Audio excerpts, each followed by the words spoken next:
কেন্দ্রীয় কর্মসূচিতে অংশ নিতে নবীনগর উপজেলা বিএনপির সংগ্রামী সিনিয়র সহসভাপতি আলহাজ মোহাম্মদ আলী আজম জালালের নেতৃত্বে ব্রাহ্মণবাড়িয়া সম্মেলনে বিশাল মিছিল নিয়ে সম্মেলনে উপস্থিত হয়েছেন।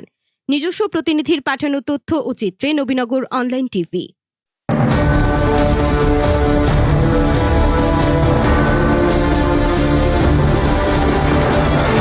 আপনারা দেখছেন নবীনগর অনলাইন টিভি নিউজ, সত্যের অনুসন্ধানে আমরা।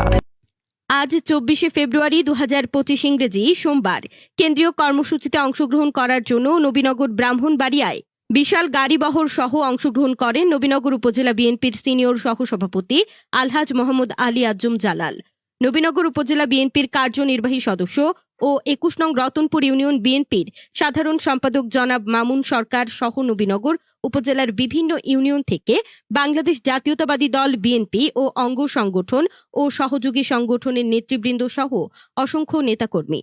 জনাব আলহাজ মোহাম্মদ আলী আজম জালালকে নবীনগর উপজেলা নিয়ে তার পরিকল্পনা সম্পর্কে জানতে চাইলে তিনি বলেন, জাতীয়তাবাদী দল বিএনপি শহীদ প্রেসিডেন্ট জিয়াউর রহমানের হাতে গড়া সংগঠন। এই দলে কোনো দুর্নীতিবাজ, বিশৃঙ্খলাকারী, শেখ হাসিনার রেখে যাওয়া দোসর ও দালালের স্থান হবে না। তিনি নিজের জন্য ব্রাহ্মণবাড়িয়ার নবীনগরের সকলের কাছে দোয়া প্রার্থনা করেন। আধুনিক নবীনগর গড়ে তুলতে সকলের সহযোগিতা কামনা করেন।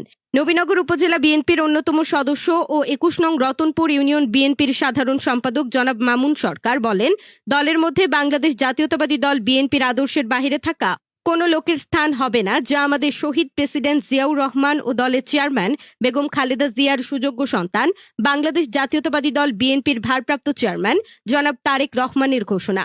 আমরা নির্দেশ বাস্তবায়নে কাজ করে যাচ্ছি এবং তিনি রতনপুর ইউনিয়নবাসীর পক্ষ থেকে জনগণের সেবা করার কথা বলেন এবং সকলের দোয়া কামনা করেন। আজকে জেলা বিএনপির সম্মেলনে সভাপতিত্ব করেন ব্রাহ্মণবাড়িয়া জেলা বিএনপির সংগ্রামী আহ্বায়ক অ্যাডভোকেট এম এ মান্নান সাহেব। প্রধান অতিথি ছিলেন বাংলাদেশ জাতীয়তাবাদী দল বিএনপির স্থায়ী কমিটির অন্যতম সদস্য সাবেক মন্ত্রী আমির খসরু মাহমুদ চৌধুরী।